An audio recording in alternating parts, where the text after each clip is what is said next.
জাহান্নাম কোথায়? অধিকাংশ আলেমের মতে জাহান্নাম পৃথিবীর নিচে, মাটির গভীরে।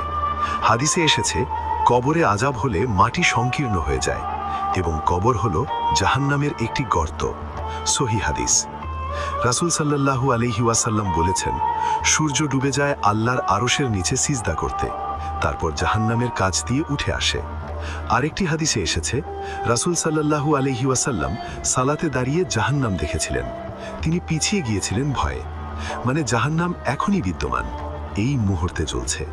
এবং সবচেয়ে বিস্ময়কর তথ্য, জান্নাত এবং জাহান্নাম উভয়ই চিরস্থায়ী, কখনো ধ্বংস হবে না।